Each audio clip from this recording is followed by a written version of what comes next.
Does truth matter? All of what we know as Western civilization was built on the merging of two fundamental beliefs. America, United States of America, Canada, parts of South America and Central America, and virtually all of Europe, Australia, and what we commonly think of as the freedom-loving, liberty-loving democracies across the globe are part of this concept known as Western civilization. There's two fundamental tenets to what make up Western civilization. One is the idea of ethical monotheism. The idea that God, specifically the God of the Bible, exists and that he reigns supreme, not just in the physical universe, but in the moral universe. This ethical, monotheistic, Judeo-Christian God is the lawgiver, the ultimate lawgiver. That is a fundamental tenet of all of Western civilization. The other one is that we're able to comprehend this God and his created order through what the Greeks referred to as logic. That comes from the word logos. And you know what that word means? The Word. The Word. When historians describe the origins of Western civilization, they talk about the merging of Jerusalem and Athens. We exist in an orderly universe. And because man is made in God's image, imago Dei, he is able to both understand that order by applying the rules of logic and reason, like the law of self-identity, which says that something either is or it isn't. It exists or it does not. It cannot be both. Or the law of non-contradiction, which states that a thing cannot be both A and B at the same time and in the same relationship. Now, these are just two examples of many logical laws. All of life is governed by these and others. It's how we understand and make sense of our universe. But what happens when we start to ignore or repudiate these laws? Because the absence of truth is not necessarily evil, although it often turns into that. It's chaos.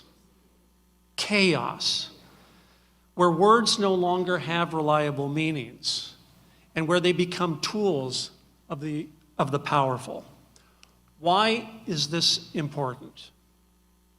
Well, consider this expression. Sexual orientation is fixed. For decades, the position of the gay community has been that sexual orientation is immutable. It cannot be changed. But what we have to ask ourselves, is this statement true?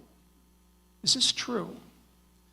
First, untold numbers of former homosexuals have publicly challenged that assertion, as have former heterosexuals who at some point in their lives formed homosexual attractions.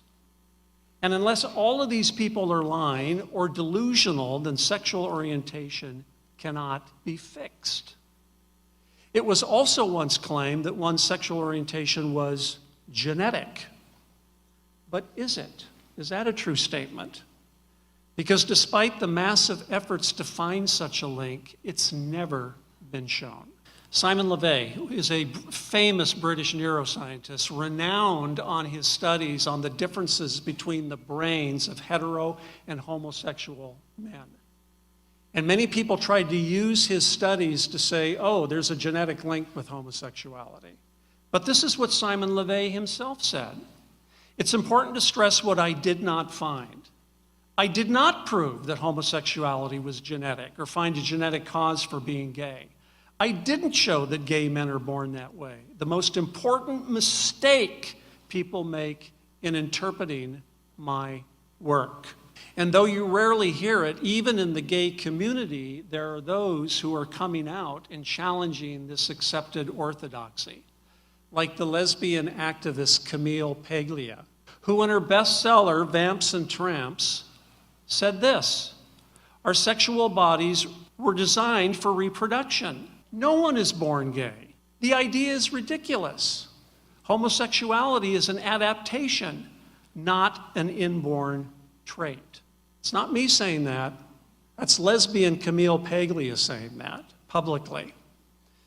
Even Wikipedia, not exactly known as a bastion of conservatism, reports on its page Biology and Sexual Orientation that given the difference in sexuality in so many sets of identical twins, sexual orientation cannot be attributed solely to genetic factors. They weren't willing to say it's not attributed to genetic factors.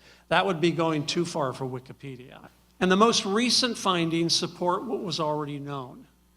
In fact, published in the most prestigious scientific magazines existing, Nature, Science, the Harvard magazine, these findings based on genomes of nearly 500,000 people shore up the results of earlier, smaller studies that confirm the suspicion of many scientists. There is no gay gene, quote, says lead study author Andrea Gana, a geneticist at the Broad Institute of MIT and Harvard. But you may have noticed recently with the dramatic embracing of our culture, of the LGBT culture, that same community now appears to have dropped the insistence that sexual orientation is fixed. Have you noticed this?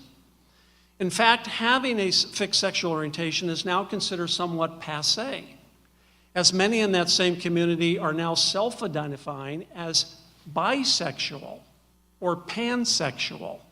The Human Rights Campaign, the largest and most influential LGBT lobby organization in the US, itself defines bisexual as someone who can be attracted to more than one gender, and quotes activist Robin Ochs, who says, I call myself bisexual because I acknowledge that I have in myself the potential to be attracted, romantically and or sexually, to people of more than one sex and or gender, and not necessarily at the same time, and not necessarily in the same way, and not necessarily to the same degree.